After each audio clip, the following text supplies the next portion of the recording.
कहानी में एक सुनाती हूँ आपको। लड़की का नाम था नताशा कैम्पॉश और ये जर्मन लड़की थी। 10 साल की इसकी उम्र थी और ये सड़क पे जा रही थी और इसको एक आदमी जो है वो अगवा कर लेता है और उसको फिर वो अपने बकायदा कैद में एक कमरा छोटा सा उसने बनाया होता है, उसके लिए तैयारी की होती है, उसको उसमें वो कैद में रखता है, बड़ी देर कैद में रखता है और उसको बड़ी बुरी तरह ट्रीट करता है। मतलब हर तरह का अब्यूज़ है, फिजिकल भी है और मेंटल भी है और हर किस्म का, क्योंकि उसने उसको कंट्रोल करना। उस लड़की उसको कहता है कि तुम्हारे घर वाले सारे जो हैं वो कोई इंटरेस्टेड नहीं तुम्हारे में, कोई तुम्हें नहीं चाहता कि वो तुम वापस आओ, सो तुम्हारे लिए मैं ही एक बेहतरीन रास्ता हूँ, बस तुम अब मेरे साथ ही ज़िंदगी गुजारो। अब सीन ये है कि जो मुझे बहुत हिट किया सीन ये कहानी तो खैर बहुत बहुत खौफनाक है, वो देखी भी नहीं जाती फिल्म, मैं उसके टुकड़े टुकड़े देखे, मैं सारी देख नहीं सकी, लेकिन उसका एक जो सीन जो मैं देखा और मैंने कहा कि ओ माय गॉड, ये कितना हम सब की ज़िंदगियों में रिफ्लेक्ट करता है कि वो फाइनली वो लड़की जो 17 साल की होगी, वो 7-8 साल उसके साथ रहती है, 17 साल की मेरा ख्याल है, तो वो उसको लेके होम डिपो जाता है, पेंट खरीदने जाता है, एक दुकान पे जाता है, होम डिपो नहीं, एक दुकान पे जाता है और पेंट खरीदने जाता है कि कमरे को पेंट करेंगे। अब मतलब उसने बेसिकली उसके साथ अपने आप को एक तरह से रिलेशनशिप सी बना ली, उस आदमी के ख्याल में कि वो रिलेशनशिप में है। अच्छा, उसका वो जनाब पेंट खरीदने जाता है तो वहाँ पे वो लड़की खड़ी, अब दुकान में खड़ी है, कोई ऐसे सच उस आदमी ने उसको पकड़ा हुआ नहीं है, कोई उस आदमी ने उसको जंजीरें नहीं बांधी हुई, कुछ नहीं किया हुआ, लेकिन उस आदमी ने उसको इतना डराया हुआ है कि अगर तुम बोलोगी तो मैं तुम्हें मार दूंगा। और इतना उस पर खौफ है उस लड़की का, उस लड़की पे, उस आदमी का, कि वहाँ पे वो खड़ी है, वो देखती भी है इर्द गिर्द और दूसरे लोगों को वो खड़ा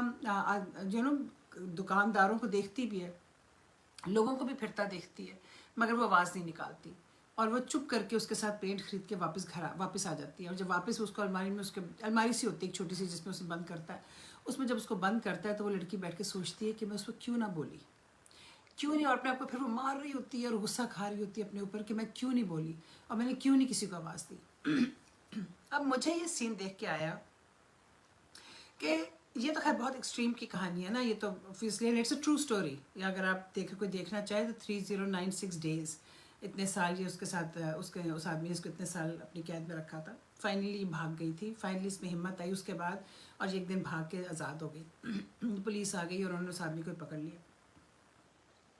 लेकिन इस स्टोरी के बाद आप अगर अपने आप को देखो आप, तो हम फिर एक तस्वीर है, मैं आपको एक तस्वीर, अब ये तो एक एक्सट्रीम कहानी है ना, फिर आप एक तस्वीर देखते हो, अक्सर मैं देखती हूँ, पता नहीं, आई एम श्योर आप लोगों ने भी देखी होगी, एक तस्वीर है कि हाथी खड़ा है और उसको चेन से बांधा हुआ है और एक ऐसी प्लास्टिक की हल्की सी कुर्सी पड़ी है और उसके साथ वो चेन से बंधा हुआ है। अब कहाँ हाथी की ताकत और कहाँ वो एक प्लास्टिक कुर्सी, लेकिन उस हाथी के जहन में है कि वो बंधा हुआ है, लिहाजा वो बंदा खड़ा रहता है, जबकि वो अगर एक टांग जरा सी झटका भी दे टांग को तो वो कुर्सी उलट जाए और वो कहाँ कहाँ निकल जाए। लेकिन उसके जहन में है कि मैं इस चेन से बंधा हुआ हूँ। हम सब की जिंदगियों में भी ना ऐसी बहुत सारी चेन्स हैं जिनसे हम बंधे हुए हैं,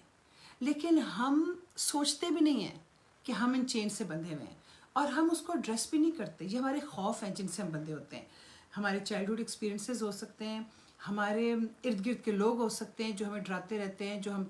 पे कोई ना कोई हमारे गलत एक्सपीरियंसेस हैं, लाइफ के एक्सपीरियंसेस ही हैं ना। अब मुझे, हम लोग एक फ्रेंड सारी बैठी हुई थी सारी, तो और हमारी जनरेशन बहुत मज़ेदार है इस मामले में कि उसको कॉन्सेप्ट भी नहीं है, उसको समझ भी नहीं है कि ऐसी भी कोई चीज़ होती है। हम सारी फ्रेंड्स, 3-4 फ्रेंड्स बैठी हुई थी, तो मुझे हंसी भी आई कि हम बात करने लग पड़े। अब हमारी जनरेशन जो है ना, वो ऐसी जनरेशन है जो अपने बुज़ुर्गों के साथ बहुत क्लोज थी, हम काइंड ऑफ उन्हीं की कॉपी थे, उन्होंने हमें जो कहा उनकी ज़िंदगी से हम ज़्यादा मुख्तलिफ नहीं थे। सोशल मीडिया नहीं था, कोई ऐसी इंडिपेंडेंस नहीं थी, कोई फाइनेंशियल इंडिपेंडेंस नहीं थी, तो वो जो कहते थे करते थे, जहाँ उन्होंने शादी की हमने शादी कर ली, very similar to our parents. जो यंगर जनरेशन है वो बड़ी फ़र्क है, आज की जनरेशन वो बहुत फ़र्क है, उसकी ग्रोथ, उसकी समझ, उसकी इंडिपेंडेंस बहुत मुख्तलिफ है। एक तो फाइनेंशियल इंडिपेंडेंस बहुत ज़्यादा है, ऑब्वियसली लड़कियां भी काम कर रही हैं, लड़के भी काम कर रहे हैं, इन्वायरमेंट ही चेंज हो गई है, लिहाजा उनके साथ जब हम कहते हैं आजकल की लड़कियां कैसी, आजकल के बच्चे कैसे, आजकल के लड़के कैसे, तो हम सारी 3-4 बैठी थी, तो हम वैसे बातें कर रहे थे। तो मज़े की बात यह है कि हम तीनों जो मैं समझती हूँ कि प्रोडक्ट हैं अपने चाइल्डहुड के, अपने एनवायरनमेंट के, लेकिन एक कहने लगी कि देखो हम तो बिल्कुल ठीक निकल आए। मैं कहा यार हम में से कौन ठीक है, ہم سب جن جن چیزوں سے گزرے ہوئے ہیں ہم اس کا پروڈکٹ ہے. ہم آپ کیسے کہتے ہو کہ ہم ٹھیک ہے؟ ہم جو کمزوریاں ہیں ہماری یا ہمارے کلچر کی یا ہماری انوائرمنٹ کی، ہم ان کو ایکسیپٹ کیوں نہیں کرتے؟ ہم ان کو فیس کیوں نہیں کرتے؟